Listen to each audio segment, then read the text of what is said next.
Кейде түннің бір уағына дейін ұйықтай алмай бақырайып жатқанда халін шын ұққандай боламын. Мына тоз-тоз боп жүрген жүрісінен ұялады да өзін қыздан төмен санай береді. Кейде оқуға түсірмеген әке-шешесін кінәлап та алады. Шымқалаға қатты үйреніп қалдық. Бұл кезде тамыз айы орталап, айналадан күз белгісі қылаң бере бастағанды. Жаздың күндері өзінің болмысына сай жайдары өтіп жатты. Бір қалыпты өтіп жатқан күндер де кейде жалықтырады. Мен болсам бір өзгеріс күтіп жүрдім. Бұлай кете беру мүмкін емес қой. Бір күні болмаса бір күні әлгі екі қызға таласып жігіттердің арасына от түсуі де ғажап емес. Мен осындай бір дүрбелеңді күттім. Мына қарабайыр күндерде сол дауыл алдындағы тыныштық секілді сезілді де тұрды. Жүрегім бір нәрсені сезеді. Көп күтпей мен сезген дауылдың көкжиектен қарасы көріне бастады. Түс мезгілінде әдеттегідей асханаға жиналдық та орнымызға жайғастық. Енді ана екі қыз бізге тамақ таратады. Жігіттер асыға күтетін, бірақ қас қағымда зу етіп өте шығатын сүйкімді әрі лирикалық сәт бұл. Сондағысы екеу ас болсын деуден әрі аспайды. Соның өзіне мәзбіз. Ана қалжыңбас барат секілділер неге күніне 4 рет тамақтанбаймыз дейтіндей бар.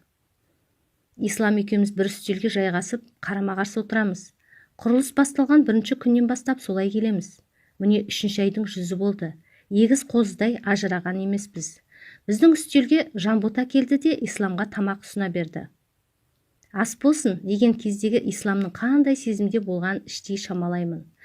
Қызара бөртіп отырған түріне қарап іштей арсыз күлкі қысты, бірақ өзімді ұстай білдім. Артынша Жанбота маған да тамақ әкелді. Көлемі 2-ақ уыс тәліккеге салынған палауды ұстай бергенім сол еді.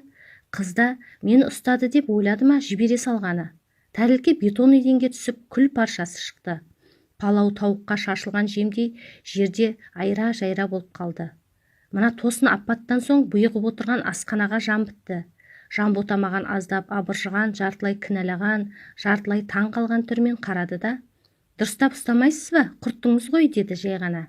Әдеттегі жылы жүзі түк те өзгермеді. Бәрінде түсінетін, ондай-ондай болып тұратын, бір тәрілкемен дүние құрып кетпейтін ұғынған кейіппен. Мұндай сұлу мінез әркімде ақ бола бермейді. Егер оның орнында Алмагүл болғанда бір шағып алар еді. Әлде де бағым бар екен. Асханаға әр жерден сылық-сылық күлкілер пайда болды. Мұндайда дарақы барат бірінші шымшып үлгереді. «Мәкей, арамызда сау қалған сен шығар десек, сен де қатарымызға қосылып үлгеріпсің ғой», деп қарқылдап күлді. Бір өзі бізден бөлініп қайда барады? Көппен көрген ұлы той деп екінші біреу қоштады. Ондайларды үндемей жеңесің. Не болса да асханадағылар бір жасап қалды. Мен далбасалап жердегі ыдыстың сынықтарын, шашылған палауды жинай бердім. Айыбымды жуған түрім ғой. Бір жағы олақтығымнан да ұялып жатырмын.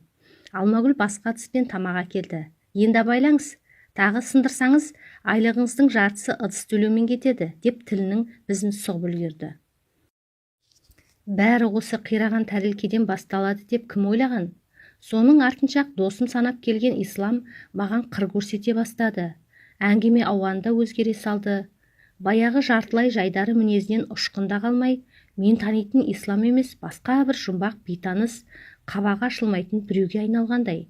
Асханадағы кішігірім елеусіз оқиға бұған басқаша әсер етіпті. Біраз уақыт бітеу жарақ ұсап түйіліп, сыздап жүрді де, бұл сыздауы ұзаққа созылмады. Тарс жарылып маған тиісті. «Досым деп жүрсем, өзің барып тұрған сұм екенсің-ау», деп орта жолдан төтелетті. Мен түкке түсінбей себебін сұраймын. Әзіл шығар деп қоям, олай емес екен. «Не болып қалды, тыныштық па? Не болушы еді? Жанботаға өзің де көз салып жүр екенсің ғой. Жер бетінде содан басқа қыз жоқтай, тап менің қызыма қарамасаң қайтеді?» «Оны кім айтты?» «Қой, жалаңды жаппа.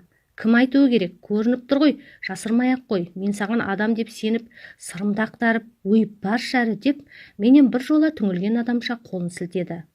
Ақырындап осылайша қатты кетсе бастадық. Бұл қызғаншақтық дегенді қойсайшы.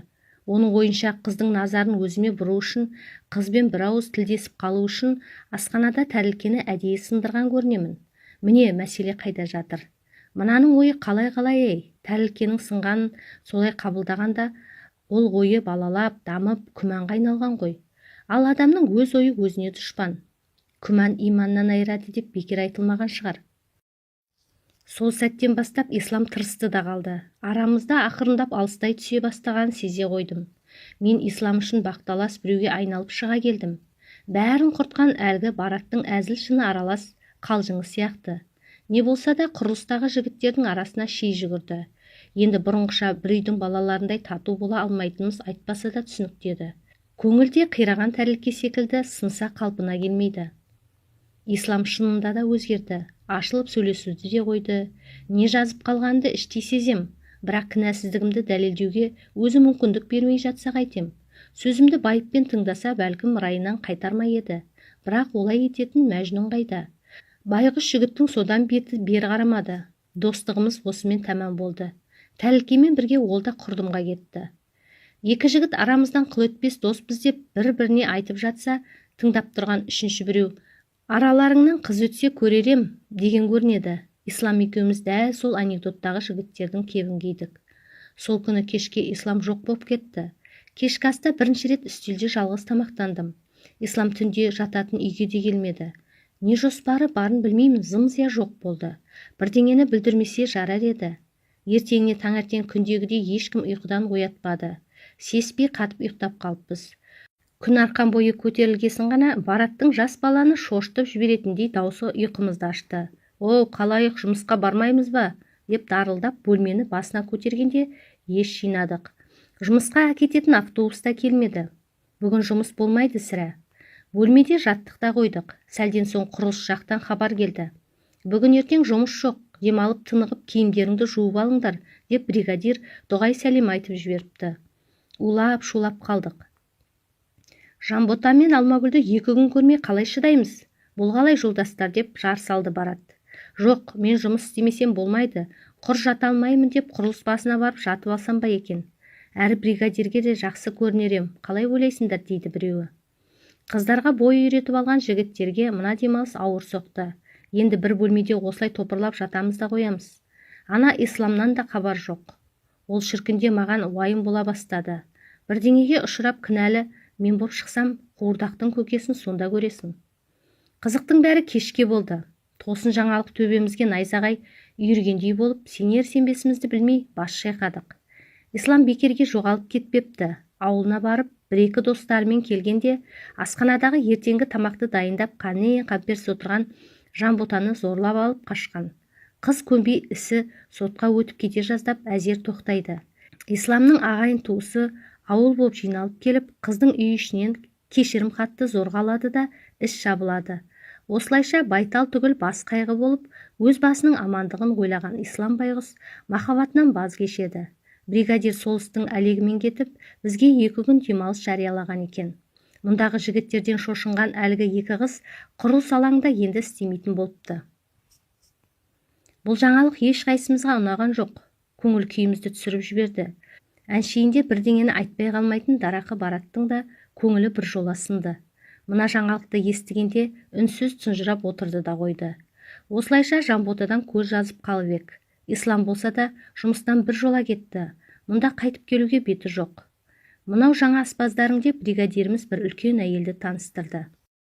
Жанбота кеткен соң құрылыс алаңы құлазып қалғандай әсер берді. Бұрынғыдай жұмысқа да төк зауқымыз жоқ. Бірдеңесі жоғалған жандарша міндетімізді селсоқ атқарамыз. Жанбота кеткен Түркістан жаққа елеңдеп қарақштай беретін себебім осы тұғын. Мына жердің бар қызығы мен сәнін өзімен бірге Түркістанға ала кетті. Енді ананы мынаны айтып, ішіңді пыстырмайтын Ислам да жоқ. Өзіне өз істеді. Қызғаныш деген қызыл иттің жетегінде кетпеуі керек еді. Бір жағынан болашақ экономикалық жоспарының күл паршасы шыққаны үшін де аядым. Оған бола мойымайтын шығар. Басына түскен азырақ қиындықты көтере алмаса несіне жігіт болып жүр. Күзге салым, құрылысымыз бітіп үйге қайттым. Бауырларымды, әке-шешемді көрмегелі 3 айдан асты. Мұнда жаздың басында келбем, ала жаздай өмірім осы құрылыс алаңында өтті. Сол 3 айдың ішінде көп нәрсеге куә болдым. Махаббат деген қанша жерден ұлы сезім болса да, 2 досты бір-бірінен айыратын да теріс қасиеті барына бірінші рет көзім жетті. Енді мен үшін бұл жарықтық бұрынғыдай идеал сезім емес, аздап көңілімде қалғандай. Осылайша өмірімде бірінші рет қалаға ұзап шығуым мені әлденеше жасқа есейтіп жібергендей еді. Достар, менің каналыма тіркеліп, қоңыраушаны басып қойыңыздар. әңгіме ұнаған болса өз ойларыңызды жаза кетіңіздер.